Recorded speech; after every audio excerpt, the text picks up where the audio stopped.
नमस्कार मित्रों, मैं चंद्रशेखर पुनेड़ा उत्तराखंडी। आज आपको ले चलता हूँ पिथौरागढ़ से लगभग 25 किलोमीटर दूर और देवलथल से 4-5 किलोमीटर दूर टाणा गांव की तरफ।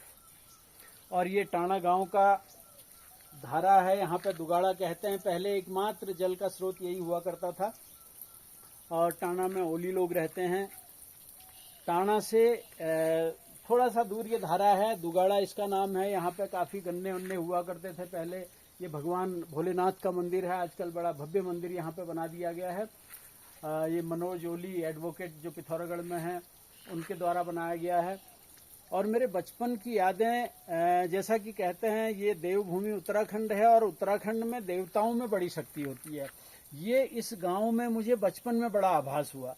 एक बार की बड़ी रोचक अनुभव मैं अपना बताता हूँ।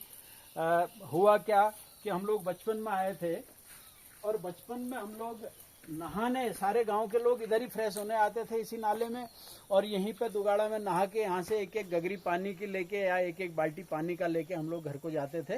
ये सामने ही टाना गांव है और इसके इस तरफ कारी गांव है, ऊपर बमडोली है। ये भगवान भोलेनाथ का मंदिर। चूंकि हम लोग बच्चे थे, हमें ये भी मालूम नहीं था यहाँ भोलेनाथ का मंदिर है, उधर गोरिल देवता का मंदिर है। ये भी काफ़ी बाद में बना। लेकिन उस घटना के बाद मुझे ये आभास हुआ कि उत्तराखंड में वास्तव में देवत्व है और देवताओं में इतनी शक्ति यहाँ पे है। मुझे उसी दिन आभास हुआ। बचपन में हम लोग बैठे थे, मेरे फुफेरे भाई गोविंद ओली जी, जो कि अपर सचिव से रिटायर हुए हैं उत्तराखंड सरकार से।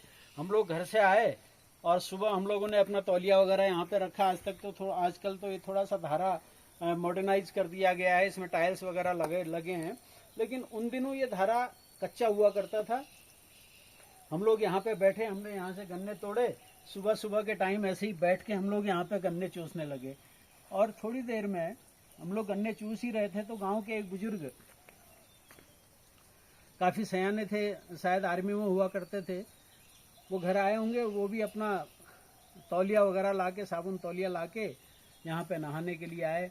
और उन्होंने यहाँ पे बगल में एक बोल्डर ऐसे ही था, उस बोल्डर में अपना तौलिया वगैरह रखा और वो नीचे फ्रेश होने के लिए चले गए गाड़ में, इस नाले की तरफ।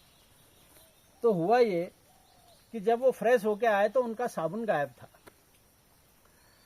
और चूंकि हम दोनों भाई यहाँ पे बैठे हुए थे, गोविंद ओली जी और मैं, तो उनको ये शक हुआ कि ये दोनों बच्चे बैठे हुए हैं, इन्होंने यहाँ पर मेरा साबुन गोल कर दिया, गायब कर दिया है। तो शक उनका स्वाभाविक था, क्योंकि हम दोनों के अलावा तीसरा कोई था भी नहीं। तो जब उन्होंने काफ़ी जद्दोजहद की हमसे कि मेरा साबुन कहाँ रखा है, तुम लोगों ने बताओ, उन्होंने हमें डांटा भी। डांटने के बाद भी, क्योंकि हम लोग तो अनभिज्ञ थे, हमें मालूम ही नहीं था और न हमने साबुन छुपाया था। तो ऐसी स्थिति में जब उनसे कुछ नहीं बना, हम लोगों ने जवाब नहीं दिया, तो हमारी बुआ जी के पास घर में गए और उन्होंने उनसे भी शिकायत करी। तो खैर बुआ जी ने एक नया साबुन मंगवा के उनको दे दिया। खैर बात आई गई हो गई।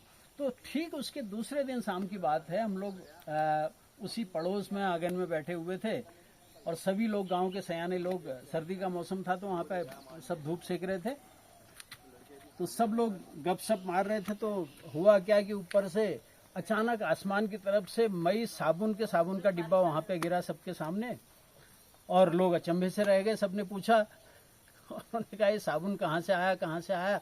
तब तक एक कौवा काऊ काऊ काऊ काऊ करते हुए ऊपर से उड़ चला। तो फिर सबको भरोसा हो गया कि ये साबुन शायद इसी कौवे ने छुपाया होगा कहीं, अभी उठा के ले गया और यहाँ पर इसकी चोंच से गिर पड़ा।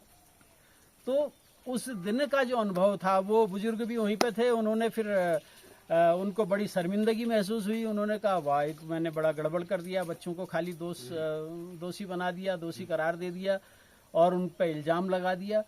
तो ऐसी स्थिति में फिर उन्होंने हमारी बुआ जी से उन्होंने कहा कि बुआ जी के जेठ हुआ करते थे, उन्होंने उनसे कहा मेरे से गलती हो गई, मैंने बच्चों पे दोषारोपण किया। तो मित्रों, उस दिन की इस घटना से मुझे ये लगा कि भगवान भोलेनाथ जो यहाँ पे साक्षात बैठे हुए हैं, जिनका एक भव्य मंदिर बना हुआ है। आइए मैं आपको इस मंदिर की तरफ ले जाता हूँ। आज कई साल बाद आया हूँ। उस टाइम मुझे ये भी आभास नहीं था कि यहाँ पे भगवान भोलेनाथ का मंदिर होगा और भोलेनाथ रहते होंगे। ये देखिए, ये भोलेनाथ जी का मंदिर है बड़ा अच्छा मंदिर, पूरा संगमरमर में ये मंदिर मनोज जोली जी लोगों ने बनाया है और बड़ा अच्छा वातावरण यहाँ का है। ऊपर से एक ये रोड बन चुकी है, ये रोड यहाँ से जाके बोंगाछिना के पास निकलेगी। अब तो चारों तरफ से सड़क से गांव जुड़ गया है। ये गोविंद ओली जी की देन है, जो अपर सचिव से रिटायर हुए हैं। उन्होंने पूरी सड़क से इस गांव को जोड़ दिया। तो ये शक्ति भगवान भोलेनाथ और यहाँ के देवी देवताओं में थी कि हम दोनों अबोध जो बालक थे, जिन पे चोरी का आरोप लगा था कि साबुन इन्होंने चोर दिया, इन्होंने गोल कर दिया, तो भगवान भोलेनाथ ने न्याय किया और कौवे ने पूरे समाज के सामने आसमान से उस साबुन को फेंका, ताकि इन बच्चों पर दोष न लगे, दोष सिद्ध न हो, और ये निर्दोष हैं तो ये निर्दोष ही बने रहे हैं। तो ये है हमारे उत्तराखंड में देवी देवताओं की शक्ति। जय भोलेनाथ, जय भोले शंकर, जय भोले बाबा